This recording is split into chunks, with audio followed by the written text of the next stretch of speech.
नांदेड जिल्ह्यात भीषण अपघात, ट्रॅक्टर विहिरीत कोसळून 7 जणांचा मृत्यू। आलेगाव शिवारात ट्रॅक्टर विहिरीत कोसळला, हळद काढणीसाठी येत असताना अपघात। नांदेड अपघातातील मृताच्या नातेवाईकांना केंद्राकडून 2 लाखांच्या मदतीची घोषणा, जखमींना केंद्राकडून 50,000ची मदत। नांदेडमधील ट्रॅक्टर अपघात प्रकरणी मुख्यमंत्र्यांकडून संवेदना व्यक्त, मृतांच्या नातेवाईकांना मुख्यमंत्र्यांकडून 5 लाखांची मदत जाहीर। मराठी भाषेच्या मुद्द्यावरून मनसेकडून बँक ऑफ महाराष्ट्राच्या अधिकाऱ्यांना मारहाण, या प्रकरणी बँक ऑफ महाराष्ट्र ऑफिसर्स असोसिएशनचं मुख्यमंत्र्यांना पत्र, मारहाण करणाऱ्यांना कठोर कारवाई तसंच सुरक्षेसाठी उपाययोजनेची मागणी। मनसैनिकांना आवर घाला, बँक कर्मचारी संघटनेचं राज ठाकरेंना पत्र, युनायटेड फोरम ऑफ बँक युनियनने लिहिलं पत्र, अधिकाऱ्यांच्या बदल्या देशपातळीवर, या अधिकाऱ्यांना 22 प्रादेशिक भाषा शिकाव्या लागतील, हे शक्य आहे का, पत्रातून सवाल। राज ठाकरेंनी बँकांना राजकीय मैदान बनवू नये, बँक कर्मचाऱ्यांना मारहाण झाल्यास रस्त्यावर उतरू, ऑल इंडिया बँक एम्प्लॉईज असोसिएशनचा इशारा। मुंबईतल्या दादरमध्ये मनसे कार्यकर्त्यांनी बँकांमध्ये पाठली पत्रकं, हिंदी इंग्रजी भाषेत असणाऱ्यांसाठी मराठी अंकलिपीचं केलं वाटप। राज ठाकरेंनी आस्थापनांमध्ये आणि बँकांमध्ये मराठी भाषा वापरली गेली पाहिजे असा दिला होता आदेश। चिपळूण शहरातील इंडसइंड बँकेतले हिंदी मजकुरातले पोस्टर्स मनसैनिकांनी फाडले, सगळी पोस्टर्स मराठीत लावा, बँकेच्या अधिकाऱ्यांना मनसे पदाधिकाऱ्यांनी दिली तंबी। मनसेतर्फे घाटकोपरमधील बँक ऑफ बडोदाला मराठी भाषेला प्राधान्य देण्यासाठी निवेदन, कार्यकर्त्यांनी यावेळी नारळ आणि गुलाबांची फुलं देऊन दिलं निवेदन। मनसेच्या मराठी साडीच्या आंदोलनाला कर्नाटक रक्षण वेदिकेचा पाठिंबा, सोशल मीडिया पोस्ट करत कर्नाटक रक्षण वेदिकेकडून मनसेचं जाहीर कौतुक। परिवहन विभागाच्या जमिनीवरील अतिक्रमण हटवा, स्थानिक अधिकाऱ्यांनी सर्वेक्षण करून जमिनी अतिक्रमण मुक्त करून ताब्यात घ्याव्यात, मंत्री प्रताप सरनाईकांचे निर्देश। छत्रपती शिवाजी महाराजांचा अपमान करणाऱ्यांविरोधात कायदा होणार, गृहमंत्री शहांच्या उपस्थितीत रायगडावर मुख्यमंत्री करणार घोषणा, उदयनराजे भोसले यांची माहिती। माजी आमदार शहाजीबाबू पाटलांनी सांगोल्यातल्या भरसभेत स्वतःला चापट मारली, ज्यांनी सांगोल्याचं पाणी अडवलं त्यांना खासदार म्हणून पाठवलं असं म्हणत स्वतःलाच मारली चापट। गृहराज्यमंत्री योगेश कदमांनी संतोष देशमुखांच्या कुटुंबियांची मस्साजोगमध्ये जाऊन घेतली भेट, कोणालाही पाठीशी घालणार नाही, दोषी पोलीस अधिकाऱ्यांवर कारवाई होणार, गृहराज्यमंत्र्यांचं आश्वासन।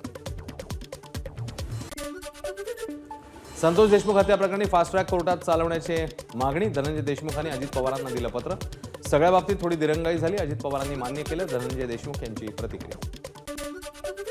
बीडमध्ये काही महिन्यांपूर्वी एका तरुणाने सावकारी जाचाला कंटाळून आत्महत्या केली होती, या तरुणाला न्याय मिळावा यासाठी सामाजिक कार्यकर्ते अंजली दमानी यांनी घेतली पोलीस अधीक्षकांची भेट। बीड जिल्ह्यातील 1282 पैकी 339 जणांचे शस्त्र परवाने रद्द, काही शस्त्र परवाना धारकांचा मृत्यू तर काहींना गरज नसताना शस्त्र दिलं गेल्याचं कारण देत परवाने रद्द।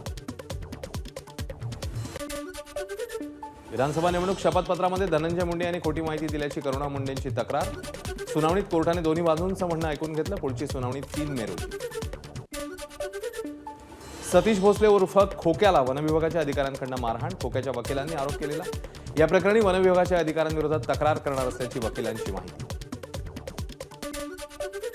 जळगाव आणि अमळनेरमध्ये शिक्षण विभागात मोठा घोटाळा झाला असल्यास सखोल चौकशी होणार, मंत्री संजय सावकार यांची माहिती। जन्म मृत्यू घोटाळ्यात कडक कारवाईचा सावकारेंचा इशारा।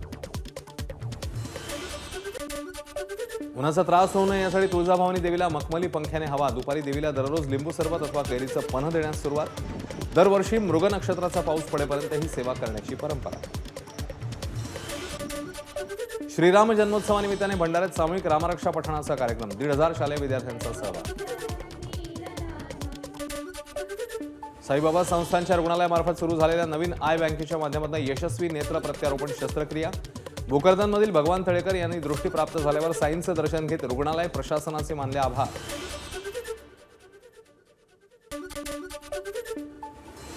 पुरंदर तालुक्यात प्रस्तावित असलेल्या आंतरराष्ट्रीय विमानतळाला बाधित 7 गावातल्या लोकांचा विरोध कायम, पुरंदरच्या सासवडमधील तहसील कार्यालयासमोर बाधित गावातील नागरिकांचं बेमुदत उपोषण।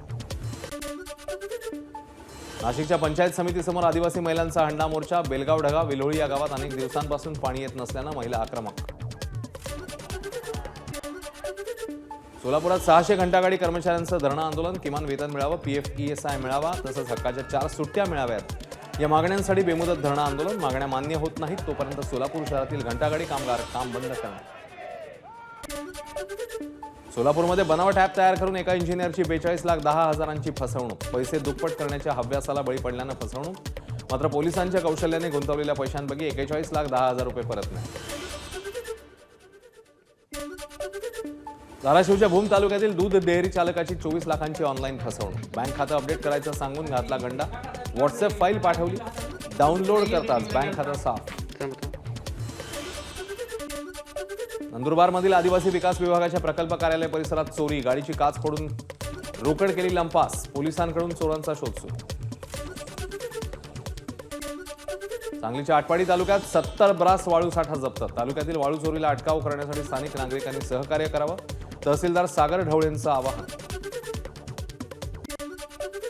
कळंबमधील मनीषा बिडवे हत्या प्रकरण. पोलिसांनी आरोपी राण्या भोसलेच्या घरून महिलेचा मोबाईल केला हस्तगत. मोबाईलमध्ये माध्यमातून पुढील धागेदोरे पोलिसांच्या हाती येण्याची शक्यता. बुलढाण्याच्या चिखली तालुक्यातील कवळा गावामध्ये गटाराचं पाणी रस्त्यावर. मात्र ग्रामपंचायत सदस्य सहकार्य करत नसल्यानं विकास कामं करण्यात लोकनियुक्त सरपंचांना अडचण. रसायनयुक्त पाणी सोडल्यामुळे निर्नाळी नदी पुन्हा फेसाळली. नदीमध्ये रसायनयुक्त पाणी सोडणाऱ्या कंपन्यांवर कारवाई कधी? नागरिकांचा सवाल. गोंदियाच्या आमगाव आणि सालेकसा तालुक्यातील 36 गावांचा पाणी पुरवठा करणारी योजना बंद. 24 लाख रुपयांचे विद्युत देयक प्रलंबित. विद्युत पुरवठा खंडित झाल्यानं योजना बंद. सोलापुरात माळशिरसमध्ये पुढच्या 1 ते 1.5 वर्षात कायमस्वरूपी शेती आणि पिण्यासाठी पाणी येईल. पालकमंत्री जयकुमार गोरेंचं आश्वासन. सध्या 4 गावातील 9,635 पशुधनांना टँकरने पाणी पुरवठा. रमजान महिना संपताच केळी दरात क्विंटल मागे 800 रुपयापर्यंत घट. नंदुरबार जिल्ह्यात केळीचे दर 2,000 वरून 1,200 रुपयांवर. केळी उत्पादकांना फटका.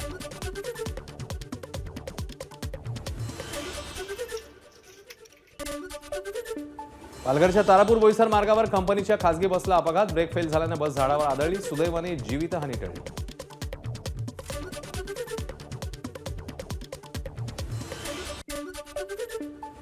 भंडाऱ्यात मध्य प्रदेशातून आणलेला 3.5 लाखांचा सुगंधी तंबाखू आणि गुटखा नष्ट.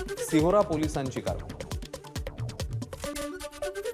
पुण्यामध्ये सैन्य दलातील जवानाच्या घरातून दागिन्यांची चोरी. आरोपीला वानवडी पोलिसांकडून साताऱ्यातनं अटक. आरोपीकडून 16 तोळे सोनं जप्त. मुंबईच्या भायखळ्यातील मदनपुरा वस्तीतील सुन्नी बडी मस्जिदमध्ये हाताला काळ्या फिती बांधत मुस्लिम बांधवांकडून वक्फ संशोधन बिलाचा विरोध. जुम्माच्या नमाज पठणावेळी केला बिलाचा विरोध. भंडाऱ्यात आयपीएलवर सट्टा लावणाऱ्या अड्ड्यावर पोलिसांचा छापा. दुचाकी 3 मोबाईलसह एकाला अटक. काही जण फरार.